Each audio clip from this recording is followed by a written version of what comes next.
Hola, un saludo muy especial a todas las personas que se conectan en este momento con nosotros. Hoy estamos aquí para hablar de un tema muy especial, de un cáncer poco conocido, poco frecuente y que afecta principalmente a las personas mayores de 60 años. Hoy vamos a hablar de mieloma múltiple.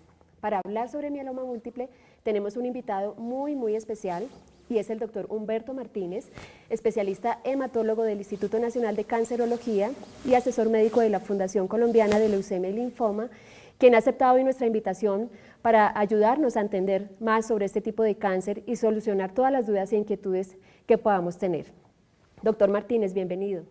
Muchísimas gracias, doctora Yorima, muchísimas gracias por la invitación, muy contento de estar aquí con ustedes. Gracias. Más adelante tendremos también una invitada muy especial y se trata de Jacqueline Ortega, una paciente diagnosticada con mieloma múltiple desde hace 5 años, quien nos va a compartir también parte de sus vivencias, de su experiencia con mieloma múltiple. Entonces, para empezar, vamos entonces a iniciar nuestra conversación con el doctor Humberto Martínez. Doctor, hablemos un poquito sobre qué es mieloma múltiple. Es un cáncer que no es tan difícil, que no es tan fácil, de entender. Sé que es un poco complejo a veces comprender esta terminología y en dónde se origina, en fin. Quiero que le expliquemos de manera muy sencilla y muy práctica a las personas que se conectan en este momento con nosotros qué es mieloma múltiple. Bueno, el mieloma múltiple es una enfermedad absolutamente heterogénea. Actualmente se considera que es una enfermedad incurable, es una enfermedad que se genera en la sangre, es decir, en el tejido hematopoyético, específicamente en unas células que se llaman los plasmocitos. Estos plasmocitos son unas células que producen unos anticuerpos que son los que normalmente funcionan y nos defienden de las infecciones.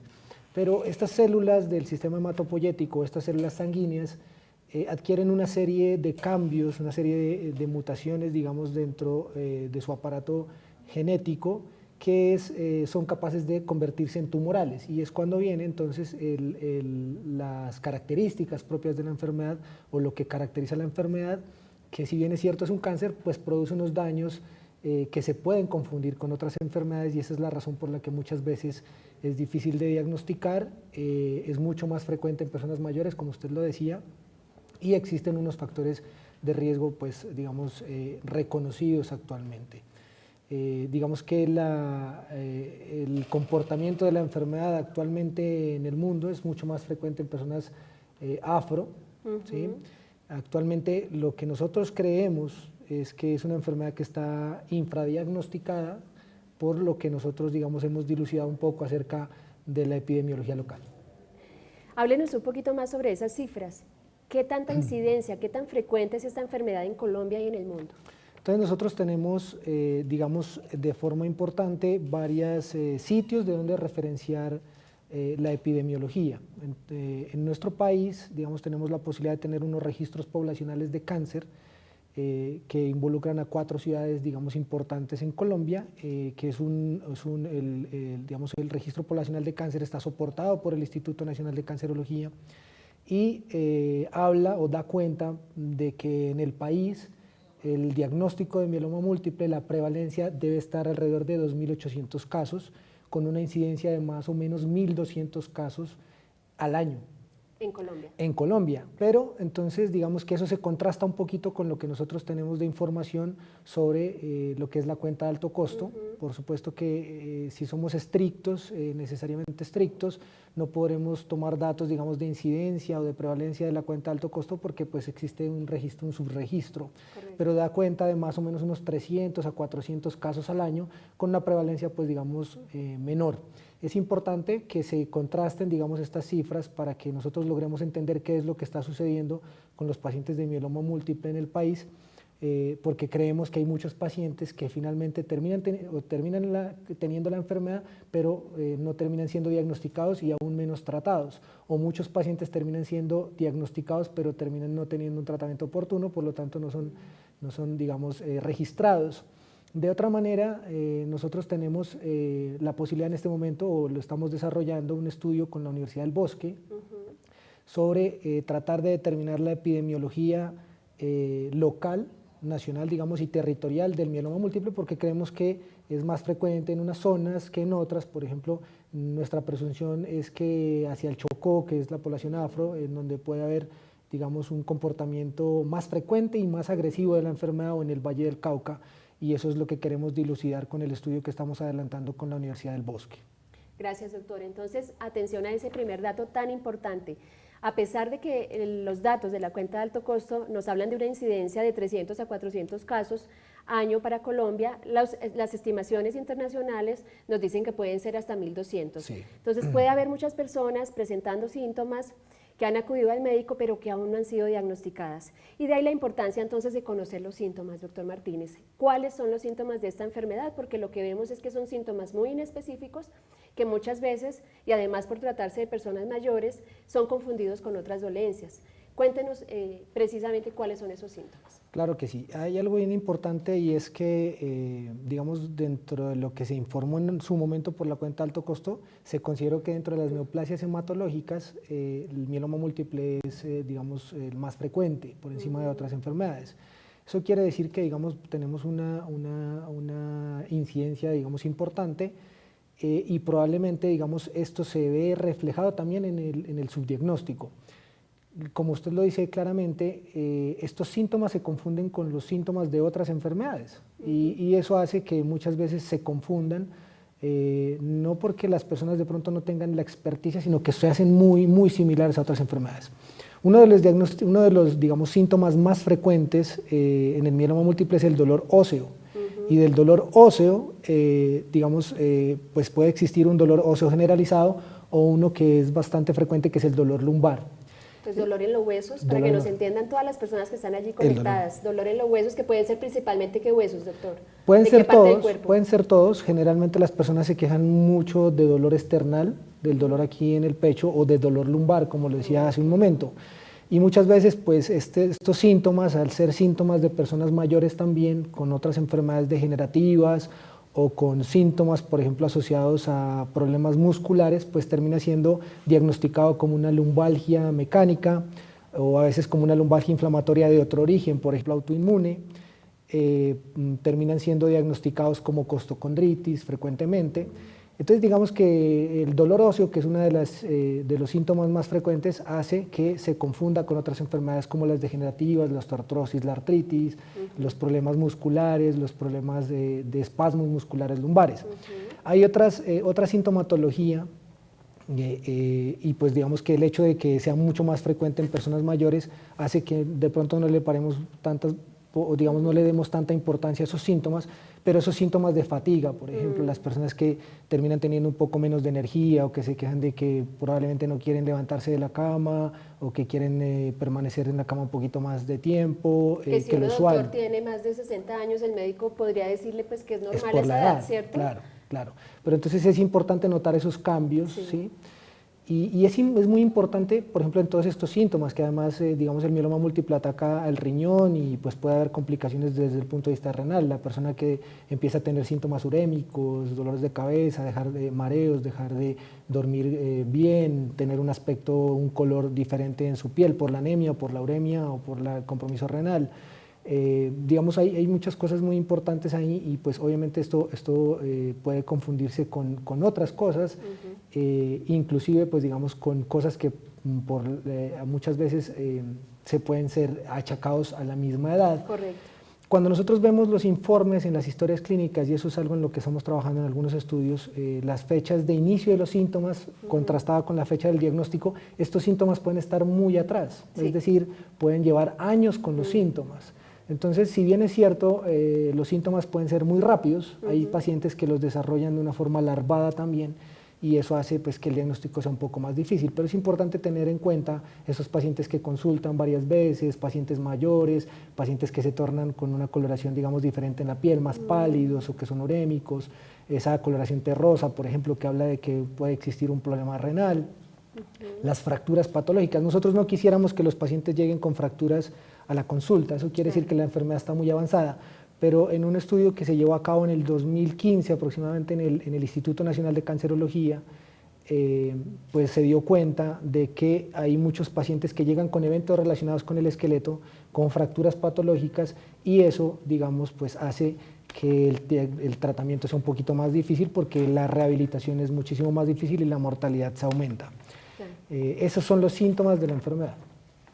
¿Las infecciones frecuentes, doctor Martínez, también son un síntoma del mieloma múltiple? Claro, entonces uno podría decir los pacientes con mieloma múltiple, al tener esas células o esos plasmocitos que producen muchísimas inmunoglobulinas, y las inmunoglobulinas, digamos que son los anticuerpos que nos defienden las infecciones, pues no deberían infectarse porque tienen, digamos, un sistema inmunológico aumentado.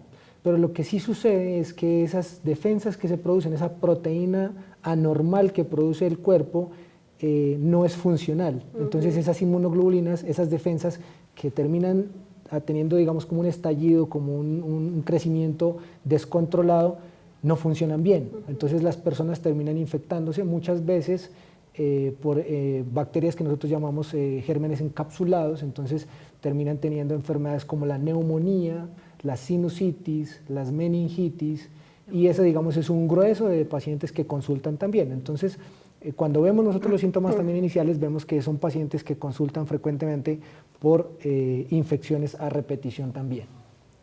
Vamos entonces a ver un video que hicieron algunos pacientes con mieloma múltiple de la Fundación, en donde nos ilustran de manera muy didáctica también algunos de estos síntomas que usted nos refería. Perfecto.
Bueno, seguimos aquí conectados en nuestro Facebook Live. Le recuerdo a las personas que nos acompañan en este momento que pueden participar con sus preguntas y sus comentarios. Y al mismo tiempo le damos la bienvenida a Jacqueline Ortega. Ella es paciente diagnosticada con mieloma múltiple desde hace 5 años y se une en este momento a la conversación que ya iniciamos con el doctor Humberto Martínez. Jacqueline, bienvenida. Gracias. Buenos días, es un gusto para mí estar aquí y poderles colaborar. Gracias, Jacqueline. Cuéntanos un poco, estábamos hablando con el doctor sobre qué era mieloma, qué tan frecuente era el mieloma múltiple en el país y cuáles eran los síntomas. Cuéntanos entonces, en tu caso, ¿qué síntomas presentaste? Bueno, en mi caso particular, realmente los síntomas no se vieron enseguida, fue como un proceso, yo digamos que estaba súper bien, y de un momento a otro, cuando caminaba rápido, subía puentes, sentía que me ahogaba. En una oportunidad fui a donar sangre y me dijeron que estaba haciendo una anemia, que fuera al médico, tenía los glóbulos rojos en 7. Entonces fui al médico normal, o sea, al general, y me dijo que podía ser, que tomara, pues, o sea, que podía ser de pronto por una pérdida de sangre que tenía, pero por otras cosas. No me dijo nunca de mielomas ni de cáncer, nada de eso, ¿sí? Entonces me mandaron a hacer una serie de exámenes. Con base a esos exámenes, él me mandó sulfato ferroso, pero realmente los médicos generales casi no saben sobre esta enfermedad, pienso yo. Y no tendrían por qué saberlo, doctor, usted me corrige, porque pues finalmente el médico general, su rol y su papel es tal vez detectar algunos síntomas que puedan generar alguna sospecha y derivar al especialista, que es quien sí diagnostica este tipo de enfermedades malignas de la sangre, ¿verdad? Claro que sí, digamos que hay algo bien importante y es que las enfermedades se manejan por síndromes, o digamos inicialmente el abordaje de las enfermedades es sindromático, y es muy importante tener, digamos, claro a qué corresponde cada síndrome anémico, porque hay varios, digamos, dependiendo de algunas características de esos glóbulos rojos. Entonces, digamos que en la atención primaria se basa en 2 cosas principalmente. Primero, hacer el diagnóstico que fue correctamente hecho de una anemia que existe, y 2, el proceso es enfocar al paciente. para poder hacer una remisión adecuada a un especialista, digamos, que pueda continuar con ese proceso diagnóstico ya más definido. Claro que sí. Bueno, doctor, ya que empezamos a hablar del diagnóstico, cuéntenos cómo se diagnostica un paciente de mieloma múltiple. Bueno, lo que comentábamos anteriormente, infortunadamente, en lo que nosotros hemos dilucidado en el país, los pacientes muchas veces llegan con enfermedad avanzada. Lo que decíamos del estudio del instituto, hay pacientes, un gran porcentaje de pacientes, por encima del 60-70%, que llegan con eventos relacionados con el esqueleto, y otro grupo de pacientes que llegan con insuficiencia renal que requieren diálisis, por ejemplo, y eso es bastante deleterio para la salud. Entonces, el proceso diagnóstico en mieloma múltiple, nosotros consideramos que existen varios problemas actualmente en el abordaje clínico del mieloma múltiple, pero creemos que del punto inicial del diagnóstico hacia atrás siempre existen un grueso de problemas, que es la incorrecta identificación de la enfermedad.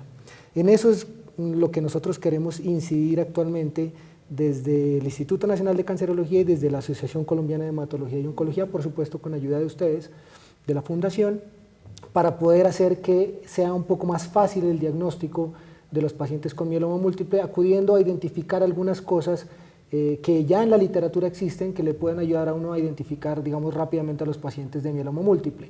Primero, anemia en los pacientes mayores, dolor óseo y unos exámenes muy básicos, como por ejemplo el cuadro hemático y unas proteínas totales en sangre, con la relación albúmina-globulinas. Eso, digamos, que es de aquí para atrás en una identificación temprana del mieloma múltiple, y es algo en lo que queremos trabajar porque existen, y digamos, estamos desarrollando también en el país estos puntajes, digamos, que nos pueden ayudar a identificar a estos pacientes o que les dan mayor probabilidad de tener mieloma múltiple. Puede que un grupo de pacientes no lo tengan, pero por lo menos los tenemos en el radar para empezar a estudiarlos. Del punto del diagnóstico hacia adelante, entonces existen algunos problemas, y es que hay muchas cosas que no se hacen dentro del diagnóstico. ¿Cómo se diagnostican los pacientes de mieloma múltiple? Hay una sigla que es en inglés, que es el CRAB, que es como el cangrejo en inglés. Nosotros, digamos, en el país hemos hecho el esfuerzo para poderlo hacer en español y hemos definido que son las 4 H's. Okay. Entonces, el CRAB hace referencia a calcio incrementado, la falla renal, la anemia y, por supuesto, el componente de los huesos, el bone en inglés. Pero en español sería entonces hueso, hiperazoemia, hemoglobina y, bueno, y sí, me quedó hiperazoemia. Digamos que se pueden traducir al español con las 4 H's. 4 H's. Okay. En ese sentido, digamos que pues ese es así se hace el diagnóstico de mieloma múltiple. Sin embargo, hay recientemente por el Grupo Internacional de Mieloma digamos, hay una sigla, dentro de esta sigla importante es algo que se llama el SLIM-CRAB, que son esos pacientes que, si bien no tienen las características definitorias de mieloma múltiple, como el componente CRAB, asociado a que tengan una paraproteína en la sangre, que tiene que ser de un nivel mayor de 3 si es IgG y mayor de 2 si es IgA, bueno, digamos que es una cosa un poquito más especializada, es el hecho de tener una lesión o más de una lesión lítica en una resonancia, tener un examen que, digamos, es un poco difícil de acudir muchas veces, que son las cadenas livianas, ¿sí? Que tengan una relación mayor de 100, la comprometida sobre la no comprometida, o que tengan una infiltración cuando hacemos la médula ósea mayor del 60%, así no tengan síntomas del componente CRAB, ¿sí? En ese sentido, entonces, digamos que esas son cómo se hace el diagnóstico, pero el diagnóstico no solamente involucra, digamos, esa parte de confirmar el diagnóstico, sino de ver qué hay alrededor del mieloma múltiple, qué otras cosas se está comprometiendo el mieloma, ¿sí? Entonces, digamos que en ese sentido nosotros tenemos que evaluar muy bien por unas imágenes muy sensibles. Actualmente se está haciendo un TAC de baja dosis que está recomendado, digamos, por algunas guías. Nosotros en el instituto, por ejemplo, a la mayoría de pacientes les hacemos PET-CT para identificar dónde hay lesiones que estén comprometiendo el mieloma múltiple, lesiones líticas o fracturas que muchas veces son muy pequeñas y no se pueden ver por otras técnicas. Y la serie ósea radiológica, digamos que es como las radiografías de todos los huesos del cuerpo, que ya se está desestimando cada vez más, digamos, a excepción de que ya el componente de fracturas y todo esto ya sea demasiado evidente. Entonces, es la forma como hacemos el diagnóstico, pero es también importante, y algo que recalco, no solamente hacer el diagnóstico del componente en la sangre, sino también del componente en la orina, que muchas veces nosotros dejamos subdiagnosticado. Muchas gracias, doctor Humberto. Jacqueline, cuéntanos un poco desde el momento en el que presentaste los síntomas hasta que efectivamente recibiste el diagnóstico de mieloma múltiple, más o menos cuánto tiempo pasó. Bueno, mira, esto fue en abril del año 2014, que yo empecé con los síntomas y realmente pasó mucho tiempo y lo que les decía ahorita, el médico general pues obviamente me mandó algunas cosas que a mí no me funcionaron, pero nunca, pues no me dijo, solamente era anemia lo que yo tenía. Entonces en julio del 2014 ya fui hospitalizada de emergencia y prácticamente pues llegué casi muerta a la clínica porque los niveles de glóbulos rojos creo que se los comió todo el cuerpo, no sé, pero sí fue una cosa bastante densa para mí. Y cuando llegué allá, los médicos en la clínica tampoco sabían qué tenía, entonces me empezaron a hacer una serie de exámenes, todavía no me habían hecho lo de médula ósea, o sea, la punción, y pues, ¿qué me dijeron? O ¿qué le dijeron a mi hijo? Que pues con todo este proceso, él fue el que más, digamos, tuvo que estar ahí al pendiente, porque para mí fue un poco complicado porque yo me fui, realmente. A mí me colocaron 2 unidades de sangre después que me hospitalizaron un 14 de julio y como el 19 de julio del 2014 me colocaron 2 unidades de sangre. El internista de la clínica dijo que pues sí, yo tenía algo malo porque ellos no sabían qué era. Me hicieron examen de SIDA, me hicieron todos los exámenes habidos y por haber y no me dieron un diagnóstico. De ahí me pasaron a la clínica Fundadores. Y allí fue donde el médico pues me dio el resultado con la punción en la médula. Gracias, Jacqueline. Bueno, doctor, sigamos conversando Claro que sí. sobre este tipo de cáncer y seguimos invitando también a las personas que se conectan en este momento con nosotros para que participen con sus comentarios y con sus preguntas para el doctor Martínez o para nuestra paciente invitada, Jacqueline. Doctor, cuéntenos acerca de investigaciones que se hayan adelantado en el país o a nivel regional o a nivel mundial en torno al mieloma múltiple. ¿Qué nuevas cosas hay para el mieloma con base en esas investigaciones en las que de repente usted ha participado? Bueno, digamos que el gran grueso de investigación actualmente en mieloma múltiple es internacional. Hay que reconocer eso. Hay unos grupos, digamos, muy importantes en el mundo que investigan acerca del diagnóstico y el tratamiento del mieloma múltiple, soportados básicamente en unas fundaciones grandes como la Fundación Internacional de Mieloma, el International Myeloma Working Group, la International Myeloma Society, pero digamos que existen grupos, por ejemplo el grupo europeo, el grupo americano, que tienen unas diferencias, digamos, básicamente conceptuales acerca del tratamiento del mieloma, y algunas aprobaciones existen en unos países y en otras no. Pero digamos que el gran grueso de investigación es internacional. En términos del tratamiento se ha avanzado muchísimo. Actualmente nosotros estamos participando en el país con la Asociación Colombiana de Hematología y Oncología en el desarrollo pues obviamente del registro en el cual se ha trabajado muchísimo, las personas de la asociación han trabajado muchísimo y desde el Instituto Nacional de Cancerología esperamos unirnos a ese esfuerzo ya en los próximos meses, en donde estamos trabajando en el instituto también con una clínica de excelencia en mieloma múltiple. Hay pocas clínicas de excelencia en el país. Actualmente estamos trabajando en el desarrollo de una clínica de excelencia en el Instituto Nacional de Cancerología, en donde los pacientes son vistos, pues, digamos, por varias especialidades. Está en construcción actualmente, pero también participamos de algo que se llama el Grupo de Estudio Latinoamericano de Mieloma Múltiple, el cual ya lleva, digamos, varias investigaciones puntuales de cómo se comporta el mieloma múltiple en la región. Es, digamos, un poco difícil desarrollar estudios, ensayos clínicos, eso lo lograremos hacer por supuesto hacia el futuro, pero actualmente estamos definiendo cómo es el comportamiento de las enfermedades, por lo menos en la región. Entonces, con el registro colombiano, al cual les comento que nos vamos a unir desde el instituto y en el cual se ha hecho un esfuerzo enorme desde la asociación, pero también en el Grupo Latinoamericano de Mieloma hemos publicado algunas cosas. Recientemente, de la autoría nuestra, hemos publicado un documento que ha sido publicado en una de las revistas más importantes de hematología, que es Blood, en el cual definimos cuál es el comportamiento clínico de los pacientes con mieloma múltiple en una cohorte general en Latinoamérica y también en los pacientes menores de 40 años. ¿Cuál es la razón de haber estudiado estos pacientes menores de 40 años? Siempre se ha considerado que el mieloma múltiple es una enfermedad incurable, que tiene las características de remisión y recaída. Y queríamos ver si en el grueso de pacientes, digamos, teniendo una corte grande de Latinoamérica en pacientes menores de 40 años, el comportamiento sigue siendo hacia la incurabilidad, y lo que vimos es que realmente sí, los pacientes, a pesar de ser jóvenes y a pesar de, digamos, ser susceptibles de tratamientos bastante intensos, pues su mortalidad sigue siendo igual y quizás, digamos, similar a la de los pacientes mayores, pero es importante tener en cuenta, y eso es un mensaje que vamos a dejar de final, actualmente ya existe el concepto de que un grupo, una fracción de pacientes pueden alcanzar la curación en el mieloma múltiple, que es algo de lo que vamos a hablar ahorita en adelante, pero hemos logrado definir eso, hemos logrado definir no solamente el comportamiento de estos pacientes, sino además cuál es la práctica clínica que se da alrededor de los países de Latinoamérica. Y tal vez por este problema de acceso al sistema de salud, muchos pacientes, cuando son candidatos a un trasplante de médula ósea, no terminan siendo trasplantados.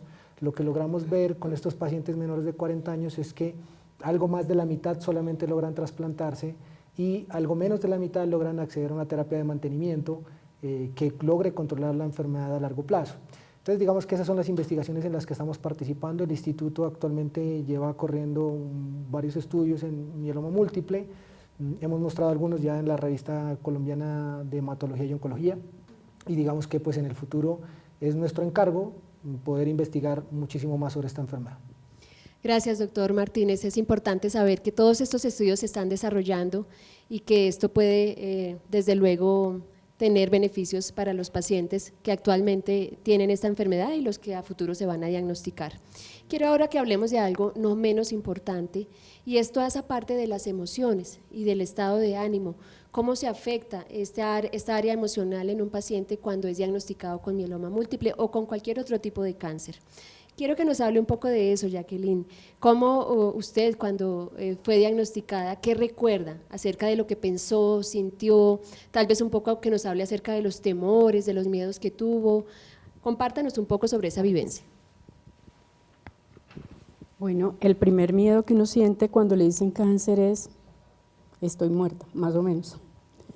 Pero pues más allá de eso, las emociones, todo se mueve, porque pues finalmente a uno el dolor, o sea, de que le digan eso, uno no espera en ningún momento, a pesar de todos los pues de lo que ya me habían dicho. Y para mí fue muy duro, me tocó empezar un proceso, ahí sí, de Dios conmigo, por decirlo de alguna manera, y empezar como a aferrarme muchísimo más y cambiar hábitos para estar, digamos, emocionalmente bien. Cuando me dijeron hay un tratamiento, esa emoción como que saltó así. Yo dije, pues hay que hacerlo, no hay nada más que hacer.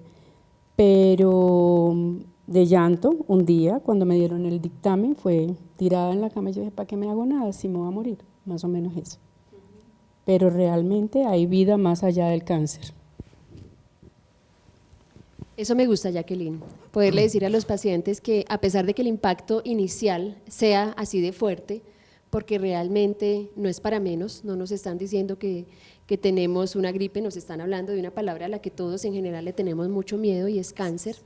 Y yo creo que es inevitable pensar en la muerte, doctor, en ese primer momento, pero qué interesante saber que a medida que va avanzando el proceso diagnóstico, el proceso de tratamiento, los pacientes puedan ir recobrando también su esperanza y puedan ir sintiendo que pueden recobrar su calidad de vida, su rol familiar, social, laboral, e ir reincorporándose a esas actividades cotidianas que tenían previo al diagnóstico. Doctor, ¿qué tan importante es, según su experiencia, esa área emocional en un paciente con cáncer? Un paciente que conserva su esperanza, que le apuesta al tratamiento, que confía. ¿Usted cree que es un paciente al que le va mejor? ¿Qué cree usted? Realmente el diagnóstico de cáncer es una noticia devastadora para cualquier persona. Es una noticia que es una mala noticia, y una mala noticia se define como aquella que le da una incertidumbre a uno de qué va a suceder en el futuro, de que lo que uno tenía planeado probablemente no se vaya a dar, ¿sí? Acerca de la familia, acerca de los hijos, acerca de todas estas cosas que uno tiene planeadas para su vida. En ese sentido, digamos que dar noticias como esta a los pacientes pues tiene que tener un entrenamiento específico de parte nuestra como médicos, de parte de haber tenido, digamos, la experiencia y la sensibilidad de qué significa esta enfermedad, porque la forma en la que nosotros transmitimos el mensaje también tiene un impacto positivo o negativo acerca del abordaje del tratamiento. Hay unas estrategias, por supuesto, bien importantes de cómo abordar esa noticia. Hay varias estrategias, como la estrategia Spikes, hay muchas otras, digamos, que hacen que uno pueda dar una noticia de esta magnitud de una manera un poco más amable a los pacientes, y es algo en lo que uno tiene que gastarse un poquito de tiempo en ese sentido. Por supuesto que cuando uno a los pacientes les dice que esta enfermedad en el grueso de los pacientes tiene el comportamiento de remisión y recaída, pues obviamente el tema de la planeación del futuro es un poco más complicada, pero yo siempre les doy la buena noticia de que estamos viendo cada vez más pacientes curados. La literatura reporta que hay un 10 a 15% de pacientes que pueden tener curación. Cuando iniciamos nuestro ejercicio de la hematología en mieloma múltiple, yo realmente no creía que eso pudiera suceder, porque veía que la mayoría de pacientes volvían a tener la enfermedad, en mieloma múltiple específicamente, diferente a lo que sucede en otro tipo de cánceres, por ejemplo el linfoma de Hodgkin, que tiene una tasa de curación bastante alta, o el linfoma B difuso de la grande. El mieloma múltiple tiene un comportamiento diferente, y digamos, en ese sentido, la buena noticia es esa, y los pacientes guardan la esperanza de caber en ese grupito de pacientes que pueden tener las remisiones a largo plazo. Pero la segunda buena noticia es que tenemos herramientas para tratar muy bien a los pacientes. Si los pacientes son bien caracterizados, diagnosticados al principio, con algo que nosotros somos muy estrictos de hacer en el Instituto Nacional de Cancerología, y es saber muy bien cómo se comporta la enfermedad al principio para saber cómo seguirla. Y esa es la otra buena noticia. Si tienen un muy buen tratamiento al principio, quizás pueden ser muchos más los años que el paciente puede compartir con su familia, quizás muy cercanos a los que iba a vivir sin la enfermedad, porque como decíamos, esta enfermedad es de personas mayores. Entonces, esa es una muy buena noticia. Hay pacientes que se curan, sí, son una fracción pequeña, y hay pacientes que si son bien tratados con las terapias actuales pueden tener una expectativa de vida muy buena.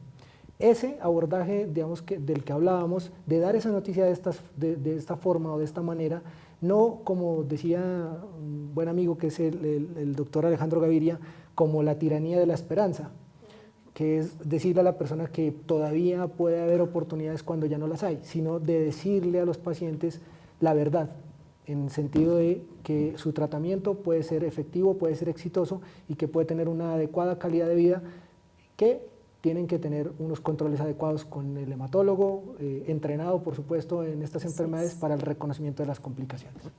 Muy importante eso, doctor Martínez. Yo creo que los pacientes siempre valoran y aprecian la franqueza de su médico, pero la esperanza también, ¿cierto? Que no se nos corte la esperanza, y creo que usted tiene toda la razón. Eso sí que determina también esa forma como el paciente vaya a afrontar de ahí en adelante su proceso. Háblenos, ya que usted nos hablaba ahorita del tratamiento y de esas investigaciones, en fin, que se han hecho, cuéntenos qué opciones tienen actualmente los pacientes de mieloma múltiple disponibles en Colombia para controlar su enfermedad. Sabemos que son muchas, sabemos que afortunadamente el mieloma múltiple tiene varias opciones terapéuticas. Háblenos brevemente sobre eso, doctor. Una de las grandes dificultades que tenemos en mieloma múltiple es que existen, bueno, una ventaja importante es que tenemos muchos tratamientos, pero digamos un problema que también se nos vuelve a nosotros es dilucidar cuál es el mejor tratamiento al principio de la enfermedad, porque es que nosotros como médicos pues, no estamos ofreciéndole el tratamiento a un solo paciente, sino que estamos generando una política, por lo menos desde el instituto, por lo menos que somos, o bueno, digamos desde los entes que generan una conducta de tratamiento a nivel del país. Estamos tratando de generar políticas de tratamiento para un grueso de pacientes. Entonces en ese sentido se hacen unas recomendaciones puntuales. Nosotros actualmente lo que creemos es que en la primera línea de tratamiento, cuando un paciente está iniciando, siempre debe llevar unos medicamentos que son fundamentales para el tratamiento, a excepción de algunas condiciones, digamos, que podrían contraindicar el tratamiento, pero siempre debería llevar un inhibidor del proteasoma, ¿sí?, que es generalmente el que escogemos es bortezomib, hasta el momento ese es nuestro estándar de tratamiento, y un glucocorticoide, dexametasona o prednisona, y esto lo acompañamos de otros medicamentos dependiendo del perfil del paciente. El enfoque del tratamiento actualmente está dado con base en si un paciente es elegible o no es elegible a un trasplante de médula ósea. Es algo que nosotros estamos, digamos, dilucidando hacer o queremos hacer de una forma muy detallada, evaluando cómo el paciente está en términos de fragilidad, cómo está el paciente en términos de soportar estos tratamientos que son bastante intensivos o que son bastante intensos. Y eso es lo que tenemos que tratar de dilucidar con el resto de especialidades que nos pueden ayudar. En ese sentido tenemos que decir, por ejemplo, que están los especialistas en rehabilitación, en cuidados paliativos, etc. Y de ahí nosotros escogemos un tratamiento para pacientes elegibles a trasplante o para pacientes no elegibles a trasplante. Actualmente la expectativa de vida se mueve más o menos en media, o sea, es decir, epidemiológicamente se mueven medianas y se cree que los pacientes elegibles a trasplante de médula ósea pueden tener una mediana de supervivencia libre de progresión entre 6 y 8 años y los pacientes no elegibles a trasplante entre 4 y 6 años más o menos, dependiendo de los estudios que uno lea. ¿Y qué porcentaje de los pacientes con mieloma múltiple son candidatos a trasplante, doctor? En este momento creemos que nuestra política es tratar de evaluar muy bien a los pacientes para que sean llevados a trasplante. Infortunadamente, como lo veíamos anteriormente, muchos pacientes son mayores y un grueso de pacientes son frágiles. Eso hace que los pacientes candidatos a trasplante pues, se vean reducidos. Lo que hemos podido dilucidar es que más o menos un 30-40%, a veces en otras series reportan menos, 30% son solamente elegibles a trasplante debido a que un grueso de pacientes son frágiles y pues no podrían proceder con el trasplante. Gracias, doctor Martínez. Jacqueline, cuéntanos en tu caso en qué consistió el tratamiento brevemente. Pues el tratamiento mío inicial fue bortezomib con dexametasona y ácido zoledrónico. Y luego, pues como para bajar, me imagino, el mieloma o el tumor, no sé. Y luego de eso vino el trasplante en mayo del 2015. Y duré 15 días en clínica y me fue súper bien, gracias a Dios.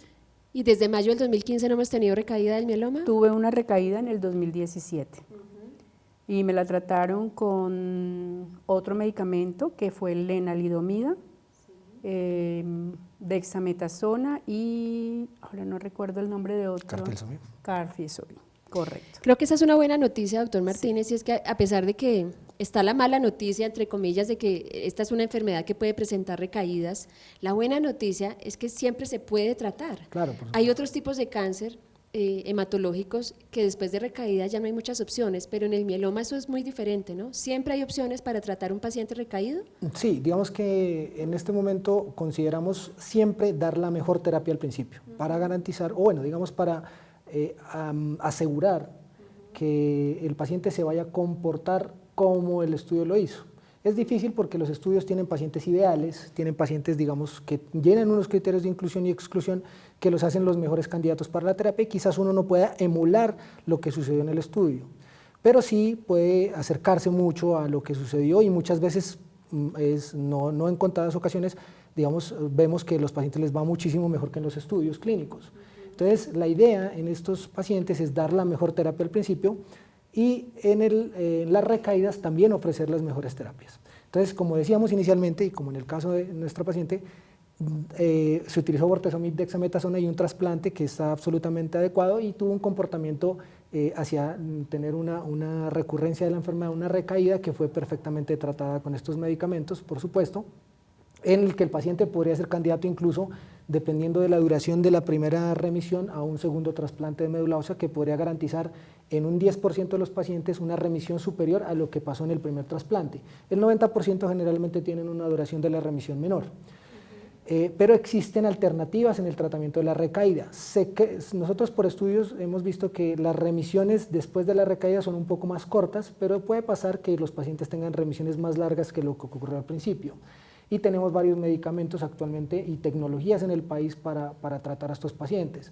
Generalmente nosotros basamos el tratamiento de la recaída en dos medicamentos que tenemos disponibles en el país, que son carfilzomib y daratumumab, que es un anticuerpo monoclonal, digamos que recientemente tenemos disponible en nuestro país y que pueden ser utilizados de forma secuencial y que son efectivos uno después del otro también, digamos que nos pueden ayudar. Nosotros la lenalidomida en este momento en el protocolo del Instituto Nacional de Cancerología la hemos dejado ya en la primera línea. Es un medicamento que se utilizaba en el pasado en segunda línea, hemos subido a la primera línea porque nos parece que los estudios clínicos son serios, es un estándar de tratamiento en Estados Unidos con la lenalidomida inicialmente, y digamos que eso nos da la luz para poder decir que es el mejor tratamiento en la primera línea, dejando los otros tratamientos para después. Después de una segunda recaída, digamos que las oportunidades se reducen un poco, pero afortunadamente la investigación en el mundo está corriendo muy rápido y tenemos unos medicamentos inclusive para pacientes triple refractarios pentaexpuestos, como son llamados algunos pacientes, que son recaídos a varias líneas de tratamiento y que tienen una muy buena actividad en mieloma, como el selinexor, por ejemplo, que está en desarrollo actualmente y varios estudios lo están diciendo, y tenemos inclusive CAR T-cells disponibles en el mundo. Actualmente en el país no las tenemos, es una esperanza, ojalá la tengamos en algún momento, pero la buena noticia también para los pacientes es que tenemos muchas herramientas y que posiblemente en el futuro, con un gran trabajo, digamos, institucional, podremos tener a nuestro favor. Pues atentos pacientes, ahí está, hay una señora por el chat que nos dice que está en proceso de diagnóstico de su mieloma múltiple y que no ha logrado recibir los resultados de sus exámenes para que sea confirmado su mieloma. Pues de acuerdo a lo que el doctor Martínez nos ha dicho, es muy importante que los pacientes puedan ser diagnosticados con oportunidad para que puedan acceder a estas opciones terapéuticas que tenemos en el país y puedan de esa manera tener un adecuado control de su enfermedad. Ahí la recomendación desde la Fundación es que se comunique con nosotros para poderle ayudar con esos trámites administrativos con su EPS y de esta manera poder agilizar ese proceso, porque no solo los pacientes de mieloma múltiple, cualquier paciente con cáncer en el país requiere de oportunidad en su diagnóstico y requiere de diligencia para iniciar su tratamiento. Y no perder todas estas posibilidades que nos ofrece la ciencia, tal vez por ser tratado de manera tardía un paciente. Bueno, estamos ya entonces terminando nuestra transmisión en vivo y los seguimos invitando a los pacientes que están conectados con nosotros en este momento para que participen con sus comentarios y con sus preguntas. Y hay una pregunta más de una paciente, doctor, que tiene que ver un poco con mi pregunta final también, y es ¿qué cuidados debe tener ella principalmente en la alimentación después de haber sido trasplantada? Ella es una paciente de 45 años, diagnosticada con mieloma múltiple y está en su cuidado post-trasplante y quiere saber si hay alguna recomendación especial que deba tener en esta área de la alimentación. Por supuesto, digamos que el evento del trasplante involucra una serie de situaciones que requieren un cuidado especial diferente a lo que se hace en el tratamiento, digamos, de inducción, de remisión del tratamiento. Es decir, cuando estamos intentando bajar la carga del tumor para que las altas dosis de quimioterapia que involucran al trasplante pues puedan barrer, digamos, con esa enfermedad mínima residual que queda para poder garantizar una supervivencia a largo plazo mayor. En ese sentido, digamos que es una terapia, como lo decía, de altas dosis, que es ablativa de la médula ósea, ¿sí?, en la cual la inmunidad queda muy afectada. Sí. Hay debate, no puedo decir que esto tenga, siempre lo hemos tratado de esa manera, con los estudios clínicos que tenemos, hemos sido muy insistentes con una cosa que se llama la dieta neutropénica, que actualmente está un poco debatida, pero yo considero que todavía los pacientes deberían seguir con estos cuidados. Por ejemplo, de no tener contacto con personas desconocidas, lo que yo siempre les digo a mis pacientes, no sitios donde haya mucha gente, por ejemplo en los cines, en las iglesias, Transmilenio, etcétera, porque realmente uno puede estar con personas con las que conozca el estado de salud, pero uno no garantiza que una persona que está al lado de uno no tenga una enfermedad respiratoria, por ejemplo, y pueda afectar. El sistema inmunológico después de un trasplante queda alterado. Las defensas usualmente quedan bajitas, las otras células de las defensas como los neutrófilos. Entonces hemos hablado también de esta dieta que es la neutropénica y hemos dicho, por ejemplo, en algunas condiciones o en algunas situaciones nosotros recomendamos no comer comidas. Lo primero de todo es no comer comidas en sitios inseguros, por ejemplo comidas de la calle, porque eso puede ocasionar daños gastrointestinales graves y una necesidad de hospitalización. Es decir, que siempre la comida que uno vaya a consumir pues se asegura, que la persona que tenga la enfermedad se asegura, o la persona que ha sido trasplantada. Otra cosa es, por ejemplo, los alimentos crudos, por ejemplo la leche cruda o las ensaladas, a veces las restringimos. Lo que estoy diciendo es que está debatido actualmente, pero nosotros seguimos considerando que estas son unas medidas importantes. Las frutas, por ejemplo, pequeñas, que muy difícilmente uno las puede limpiar bien, a veces las evitamos y dejamos las frutas grandes de cáscara gruesa que se puedan pelar para poderse comer lo de adentro. Entonces digamos que hay una serie, y sobre todo seguir las recomendaciones estrictas de su hematólogo tratante, quien es el que le va a dar unas directrices muy claras acerca de la alimentación, acerca de qué puede y no puede, dependiendo del caso. En la medida en la que la inmunidad se vaya restableciendo, pues se van introduciendo los alimentos, se va modulando o se va adecuando la dieta para que no hayan complicaciones. Bueno, ahí está la recomendación del doctor Martínez. Y ya para terminar, Jacqueline, quiero que le hable a otros pacientes que la están escuchando en este momento y les dé un mensaje final, un mensaje con base en su vivencia, en su experiencia. Nosotros sabemos que usted pudo retomar su vida y que tal vez ha podido vivir mejor ahora después del mieloma, ¿cierto? Que eso es algo que muchos pacientes logran tal vez a raíz del diagnóstico, y es encontrar un propósito distinto, un sentido diferente a la vida. Creo que en su caso esto fue así. Cuéntenos brevemente sobre eso y de un saludo y una recomendación, un mensaje final a los pacientes que la escuchan. Bueno, para todas las personas que nos están escuchando, yo les quiero decir que es disfrutar cada momento, cada segundo, mirar hacia el cielo, ver el sol, ver las estrellas, ver las nubes, o sea, ver la florecita que apareció por allí, el niño que va caminando, de verdad disfrutar, poderse comer un helado, sentarse en un parque sin tanto afán y definitivamente manejar uno pues mucho, aferrarse a la vida y a Dios, no hay otra forma. Entonces para mí eso me ha mantenido viva y no he podido, pues o sea, he caminado, digamos, he podido trabajar, salgo sola, voy a todas partes. Sigue conservando su independencia, su autonomía. Totalmente. Importante que los pacientes sepan esto, se puede recobrar la vida, se puede seguir adelante con los proyectos, con nuestro rol laboral, social, familiar. Y algo muy importante que decía Jacqueline, creo que es hacer conscientes esas cosas que antes eran invisibles a nuestros ojos, y creo que eso lo logramos muchas veces solamente después de una situación adversa en nuestra vida, como lo puede ser una enfermedad como el cáncer. Doctor Martínez, un mensaje final para las personas que nos escuchan en este momento. ¿Qué podemos decirle a los pacientes? ¿Qué podemos decirle a las familias? El cáncer no es igual a la muerte. El cáncer es una enfermedad absolutamente tratable. El mieloma múltiple es una enfermedad absolutamente tratable y hay una fracción de pacientes que pueden alcanzar la curación si alcanzan la negatividad de la enfermedad mínima residual.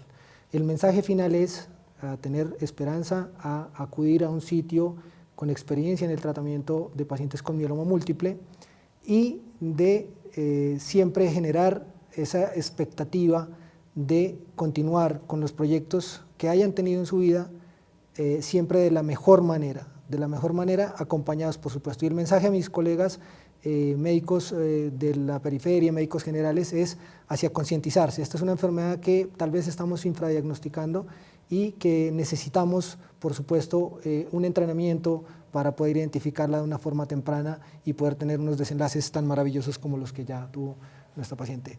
Un gran abrazo para todos. Doctor Martínez, muchas gracias por haber aceptado nuestra invitación. Jacqueline, gracias también por compartirnos parte de su vivencia con mieloma múltiple. Agradecemos también a las personas que se conectaron hoy con nosotros y los invitamos a seguir conectados con @funcolombiana en Instagram y como Funcolombiana de Leucemia y Linfoma en Facebook. Un feliz resto de día para todos.